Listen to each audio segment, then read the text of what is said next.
మేము నిజంగా చెప్తున్నా, వాస్తవంగా వాళ్ళ ఫ్యామిలీకి చెందిన వాళ్ళ అబ్బాయి అనారోగ్యం పాలై కొంచెము హాస్పిటల్లో ఉన్నారు.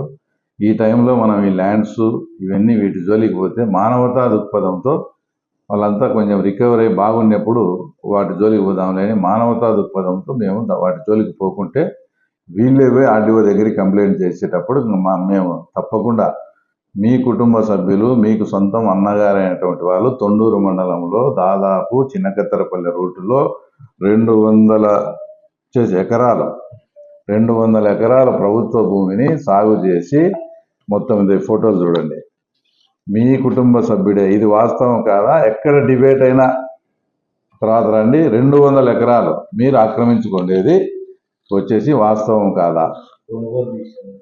వాస్తవం కదా. ఇంకా కొన్ని దీంట్లో అయితే ఎంత దుర్మార్గమైన విషయం ఏంటంటే, ప్రభుత్వ భూమిని 50,000 రూపాయలు రేటు కట్టి 50,000 రూపాయలకు ప్రభుత్వం ఒప్పుకున్నట్టు కొనుగోలు చేసి రిజిస్ట్రేషన్ కూడా జరిపినారు. అవి కదా ఇప్పుడు డెప్త్కు పోతే ఆ సబ్ రిజిస్టరు ఆ ఎంఆర్ఓలంతా ఇళ్ళకి పోవాల్సిన పరిస్థితి చేసి పెట్టినారు వీళ్ళు. అంటే అధికారం ఉంది, మేమే ముఖ్యమంత్రి. ఎక్కడైనా ప్రభుత్వ భూమి అది చేయాలంటే 50,000 రూపాయలు రేటు నిర్ధారించినారు. ఆ ఫైల్ పైకి పోవాలా, పైకి పోయి పైనుంచి అంతా పోయి రావాలా. ఇది ఏం రాయకుండా వీళ్ళే కన్ఫర్మ్ చేసి 50,000 డబ్బు కట్టించుకొని దాని రిజిస్ట్రేషన్, గవర్నమెంట్ భూమిని రిజిస్ట్రేషన్ చేసిన సందర్భము అవి కూడా వస్తాయి. సబ్ రిజిస్టర్లు అవి చేసిన ఎంఆర్ఓలు కూడా.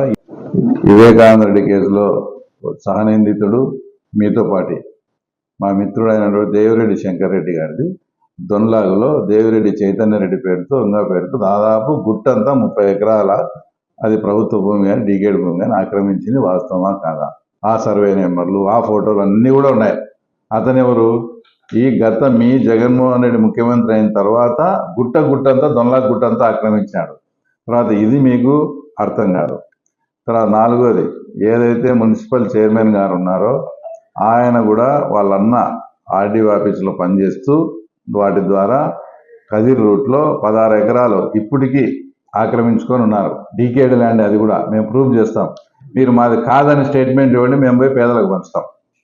ఒక దొన్లాగ్ కానీ ఒక తర్వాత కదిర్ రూట్లోది కానీ మల్యాల, ఇంకా మల్యాలలో ఒక అది కూడా వయస్సులకు బంధమైనటువంటి ఒక వ్యక్తి ఎంత అతను చేసిన దారుణాలు అయితే లాస్ట్కు అసైన్మెంట్ ల్యాండ్లో పెట్టి డీకేడ్ పాస్బుక్లు ఇస్తే పాస్బుక్లు అన్నీ కూడా అతని ఇంట్లో పెట్టుకొని మీరు ఎలక్షన్లో మాకు ఓటు వేసినట్టు ప్రూఫ్ అయిన తర్వాతనే మేము మళ్ళీ పాస్బుక్లు రిటర్న్ ఇచ్చామని వాళ్ళని బెదిరించి ఎలక్షన్లకు ఒక నెల ముందు వచ్చిన పాస్బుక్లను ఎలక్షన్ అయిపోయిన తర్వాత ఇచ్చిన సందర్భం. మాకు ఏదన్నా చేయండి.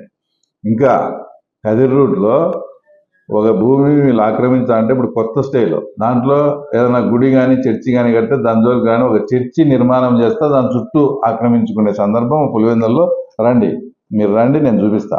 కదిర్ రూట్లో ఆ కనంపల్లిలో మేము చెప్పులు అరిగేట్టు తిరిగినాము భాస్కర్ రెడ్డి సార్ దగ్గరికి, కానీ మాకు లేదు. మా భూములన్నీ కూడా మాకు సంబంధం లేకుండా అందరూ గీకేడ్ చేసుకొని లాస్ట్కు మాకు ఏదైనా గొర్రెలు తోలకపోయేదానికి పశువులకు మేత గుట్టకు పోయేదానికి కూడా వీలు లేకుండా చేశారని కనంపల్లి వాళ్ళని అడగండి, తర్వాత మీరే చెప్తారు. కాబట్టి నేను చెప్పేది ఏంటంటే, మీ భూ కబ్జాలు అన్నిటి మీద ఎంక్వైరీలు అన్ని తొందరలోనే అన్ని జరుగుతాయి. ఎక్కడెక్కడ ఏమేమి చేశారో అన్నీ కూడా తిరిగి రాబడతాం. ఇవన్నీ ఒక ఎత్తు అయితే, ఇంకా గతంలో ఉండే ఎంఆర్ఓలను గతంలో ఉండే ఆర్డీఓలను కూడా మీ అధికారంతో ఇది చేసి అనేక మంది మా తెలుగుదేశం వాళ్ళు ఏదైనా ఇంటి పక్కన గవర్నమెంట్ అంటే వాళ్ళ పొజిషన్లో ఉంటారు. ఆ పొజిషన్లో మీరు లేరని చెప్పడం, ఆన్లైన్లో 1B ఎక్కడం, అవి తీసుకోవడం, అట్లాంటి ఇంకా కొన్ని వేల కేసులు కూడా అన్నీ కూడా మా దృష్టికి వచ్చాయి. అవన్నీ కూడా పరిష్కారం చేసే దిశలో తర్వాత మేమున్నాం. మేము పులివెందుల కాన్స్టిట్యున్సీలో ఉండే ప్రతి ఒక్కరికి విజ్ఞప్తి చేసేది ఏంటంటే, గత 5 సంవత్సరాలలో మీ పొజిషన్లో ఉండి కానీ మీ ఆధీనంలో ఉండి కానీ లేదా ఇతరత్ర వేరే కారణాల వల్ల మీ 1Bలు తీసేసి ఏదైనా అక్రమాలు మీ మీద దౌర్జన్యాలు జరిపిన వాళ్ళందరూ కూడా ఆర్డీఓకు రిప్రజెంటేషను, తర్వాత పులివెందుల డిఎస్పీ గారికి రిప్రజెంటేషను, అట్లాగే ఒక కాపీ నాకు కూడా పంపండి. మీ అందరికీ న్యాయం చేసే బాధ్యత మేము తీసుకుంటాం. గత 5 ఏళ్లలో ఎవరు ఏదన్నా జరిగినా కూడా, ఒక్క అక్రమం ఒక భూ కబ్జా జరిగినా కూడా అవన్నీ కూడా వెనక్కి తీపిచ్చి మా ఎవరైతే పులివెందుల ప్రజలు ఉంటారో న్యాయబద్ధంగా వాళ్ళకి చెందాల్సింది వాళ్ళకి ఇస్తాం.